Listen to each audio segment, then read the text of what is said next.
प्रधानमंत्री नरेंद्र मोदी ने आज सिलीगुड़ी में विकसित भारत विकसित पश्चिम बंगाल कार्यक्रम में 4,500 करोड़ रुपए की रेल और सड़क परियोजनाओं का लोकार्पण और शिलान्यास किया। प्रधानमंत्री ने उत्तर बंगाल में कई रेलवे विद्युतीकरण परियोजनाओं का भी लोकार्पण किया। प्रधानमंत्री ने मणिग्राम निमचीटा रेलखंड को दोहरा करने सहित अन्य महत्वपूर्ण रेल परियोजनाओं का लोकार्पण किया। श्री मोदी ने सिलीगुड़ी और राधिकापुर के बीच एक नई यात्री रेल सेवा को झंडी दिखाकर रवाना किया। उन्होंने पश्चिम बंगाल में 3,100 करोड़ रुपए की 2 राष्ट्रीय राजमार्ग परियोजनाओं का उद्घाटन किया। प्रधानमंत्री नरेंद्र मोदी ने कहा कि पश्चिम बंगाल में महात्मा गांधी राष्ट्रीय रोजगार गारंटी योजना के अंतर्गत 25 लाख फर्जी जॉब कार्ड जारी किए गए हैं। श्री मोदी ने सिलीगुड़ी में एक जनसभा में कहा कि उनकी सरकार गरीबों के उत्थान के लिए प्रतिबद्ध है। उन्होंने आश्वासन दिया कि केंद्र राज्य के विकास के लिए सर्वश्रेष्ठ प्रयास कर रहा है। सिलीगुड़ी से सामुकतला रूट, इसके इलेक्ट्रिफिकेशन से आसपास के जंगल और वन्य जीव प्रदूषण से भी बचेंगे। आज बारसोई राधिकापुर सेक्शन का भी इलेक्ट्रिफिकेशन पूरा हो गया है। इसका फायदा पश्चिम बंगाल के साथ साथ बिहार के लोगों को भी होना है। राधिकापुर और सिलीगुड़ी के बीच एक नई ट्रेन सेवा शुरू हुई है। बंगाल का मजबूत होता ये रेल इंफ्रास्ट्रक्चर यहाँ विकास की नई संभावनाओं को गति देगा, सामान्य मानवीय का जीवन सुखद बनाएगा। प्रधानमंत्री ने संदेश खाली घटना के लिए सत्तारूढ़ तृणमूल कांग्रेस सरकार की आलोचना की। इससे पहले प्रधानमंत्री ने विकसित भारत विकसित पूर्वोत्तर के अंतर्गत मणिपुर सहित पूर्वोत्तर के 6 राज्यों के लिए 55,600 करोड़ रुपए की परियोजनाओं का शुभारंभ किया। इम्फाल में आयोजित एक समारोह में मणिपुर के लिए 3,500 करोड़ रुपए की विभिन्न परियोजनाओं का वर्चुअल माध्यम से लोकार्पण और शिलान्यास किया गया। इस अवसर पर प्रधानमंत्री ने कहा कि पूर्वोत्तर क्षेत्र दक्षिण और पूर्वी एशियाई देशों के साथ व्यापार और पर्यटन संबंधों के बड़े गलियारे के रूप में उभर रहा है। साउथ एशिया और ईस्ट एशिया के साथ भारत के ट्रेड, टूरिज्म और दूसरे रिश्तों की एक मजबूत कड़ी ये हमारा नॉर्थ ईस्ट बनने जा रहा है। आज भी यहाँ एक साथ 55,000 करोड़ रुपए से अधिक के प्रोजेक्ट उसका लोकार्पण या शिलान्यास हुआ है। आज अरुणाचल प्रदेश के 35,000 गरीब परिवारों को अपने पक्के घर मिले हैं। श्री मोदी ने सेला सुरंग राष्ट्र को समर्पित करते हुए कहा कि लगभग 825 करोड़ रुपए की लागत से निर्मित यह सुरंग इंजीनियरिंग का एक उत्कृष्ट उदाहरण है। प्रधानमंत्री ने जोरहाट से 17,500 करोड़ रुपए से अधिक की केंद्रीय और राज्य परियोजनाओं की आधारशिला भी रखी। मणिपुर के मुख्यमंत्री एन बीरेन सिंह ने कहा कि नरेंद्र मोदी के देश के प्रधानमंत्री बनने के बाद से भारत विशेष रूप से पूर्वोत्तर राज्यों में बड़ा बदलाव आया है। मुख्यमंत्री ने मातृ और शिशु अस्पताल के शिलान्यास के लिए भी प्रधानमंत्री को धन्यवाद दिया। भारतीय जनता पार्टी के वरिष्ठ नेता और गृहमंत्री अमित शाह ने आरोप लगाया कि राष्ट्रीय जनता दल और कांग्रेस पिछड़ा वर्ग विरोधी हैं। उन्होंने आज बिहार में पटना के पालीगंज में पार्टी के अन्य पिछड़ा वर्ग प्रकोष्ठ द्वारा आयोजित एक जनसभा में दावा किया कि केवल भाजपा ही पिछड़े और वंचित वर्ग का कल्याण कर सकती है। श्री अमित शाह ने कहा कि प्रधानमंत्री नरेंद्र मोदी ने विभिन्न कल्याणकारी योजनाएं लागू कर इससे साबित किया है। उन्होंने कहा कि कर्पूरी ठाकुर को भारत रत्न से सम्मानित करके भाजपा ने बिहार के लोगों की लंबे समय से की जा रही मांग को पूरा किया है।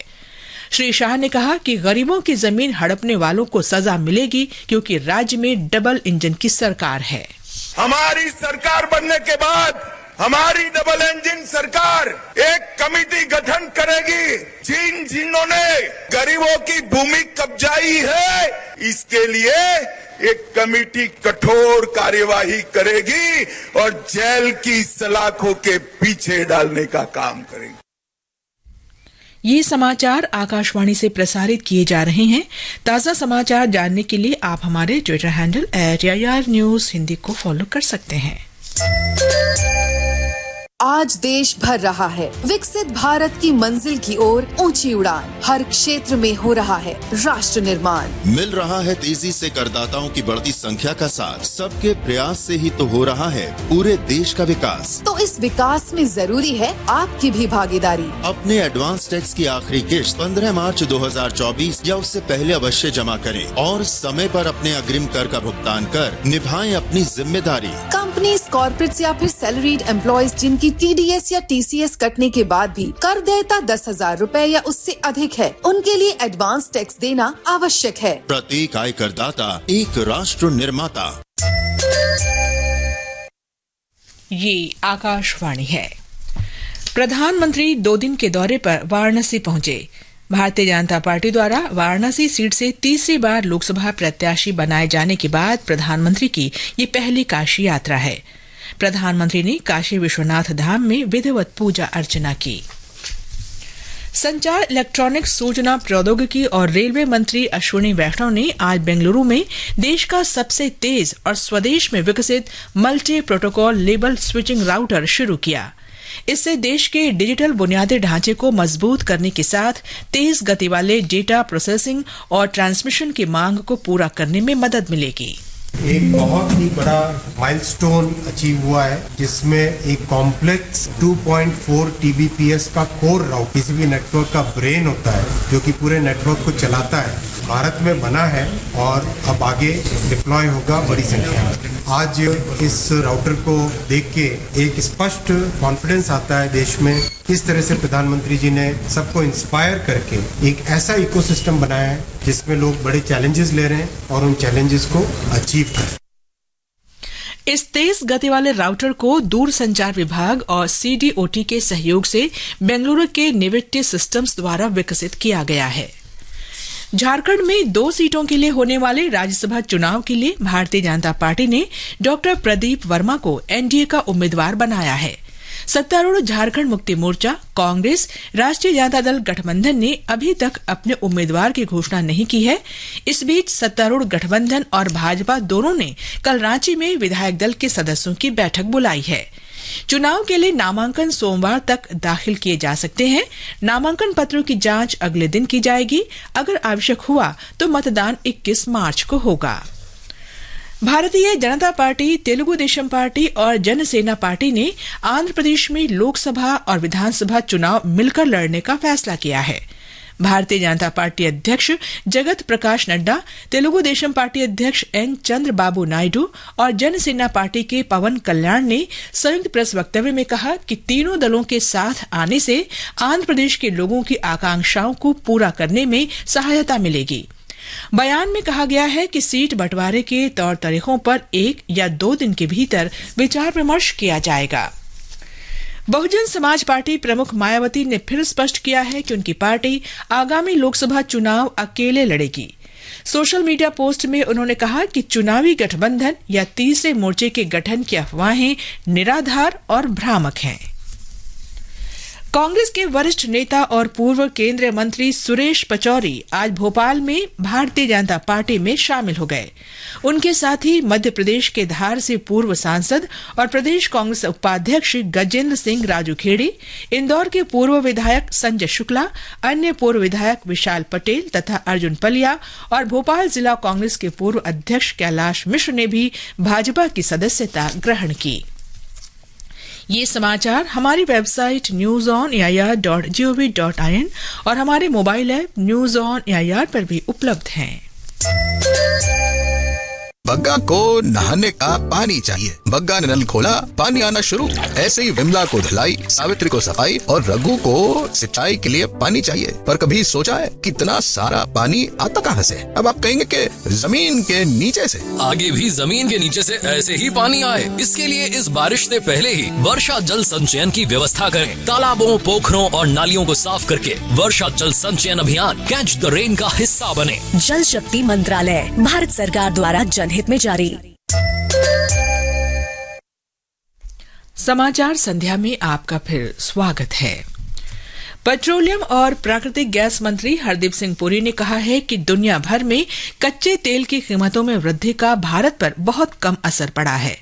उन्होंने आज नई दिल्ली में कहा कि वर्ष 2020 से 2022 तक देश में रसोई गैस की कीमत में केवल 72% की वृद्धि हुई, जबकि अंतर्राष्ट्रीय बाजार में इसकी कीमत में 303% की वृद्धि हुई थी।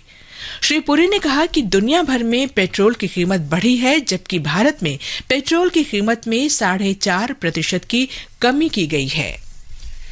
भारतीय जनता पार्टी के वरिष्ठ नेता और रक्षा मंत्री राजनाथ सिंह ने कहा है कि मोदी सरकार ने सभी वायदे पूरे किए हैं। रक्षा मंत्री ने आज छत्तीसगढ़ की राजधानी रायपुर में आयोजित किसान महासम्मेलन में ये बात कही। हिंदुस्तान की 25 करोड़ जनता गरीबी रेखा से बाहर हो चुकी है। बहनों भाइयों, आज तक भारत के इतिहास में कभी ऐसा नहीं हुआ है। यह मैं नहीं कह रहा हूं, यह नीति आयोग कह रहा है। 25 करोड़ लोग गरीबी के संकट से बाहर हो चुके हैं और यकीन दिलाता हूं, इस बार मोदी जी के नेतृत्व में आप सरकार बनाइए। बहनों भाइयों, हिंदुस्तान में हम लोग एक भी गरीब नहीं रहने देंगे। यह हम लोगों का वादा है। श्री राजनाथ सिंह ने कहा कि केंद्र सरकार प्रयास करेगी कि देश में बीज और उर्वरक की कीमतें न बढ़ें। छत्तीसगढ़ के मुख्यमंत्री विष्णुदेव साय ने कहा कि भाजपा किसान समर्थक पार्टी है। किसान महासम्मेलन में राज्य के सभी जिलों के किसान शामिल हुए। जल शक्ति मंत्री गजेंद्र सिंह शेखावत ने देश भर में जल प्रबंधन और संरक्षण में महिलाओं के योगदान की सराहना की है। उन्होंने आज नई दिल्ली में राष्ट्रव्यापी जल शक्ति अभियान कैच द रेन शुरू किया। इस अवसर पर श्री शेखावत ने बताया कि इस अभियान का उद्देश्य जल संरक्षण और वर्षा जल संचयन, सभी जल निकायों की गणना, जियो टैगिंग और सूची बनाना तथा जल संरक्षण के लिए वैज्ञानिक योजनाएं तैयार करना है। 4 प्राथमिकताएं: जल स्रोतों का संरक्षण, उनकी गाद निकालना, उनका आइडेंटिफिकेशन, जियो टैगिंग करना, उसको जो चिन्हित नहीं हो पाई है उन सबको चिन्हित करना, हमारे ड्राइड सूखे हुए बोरवेल्स हैं या हैंडपंप्स हैं उनको वापस रिचार्ज करने के लिए स्ट्रक्चर्स बनाना या उनको ही रिचार्ज स्ट्रक्चर के रूप में उपयोग करना, और साथ साथ में पेड़ और पानी का प्रत्यक्ष संबंध है, अधिकतम पेड़ लगाना। पाकिस्तान पीपल्स पार्टी के सह अध्यक्ष आसिफ अली जरदारी पाकिस्तान के 14वें राष्ट्रपति चुने गए हैं। वे दूसरी बार राष्ट्र प्रमुख बने हैं।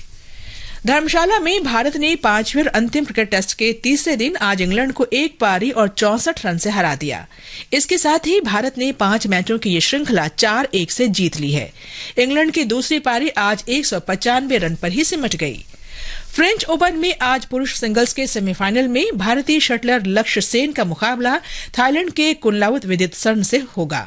वहीं पुरुष डबल्स के सेमीफाइनल में सात्विक साईराज रंकीरेड्डी और चिराग शेट्टी की जोड़ी का मुकाबला दक्षिण कोरिया के सियो सियुन जेई और ह्यूक मिन कांग की जोड़ी से होगा।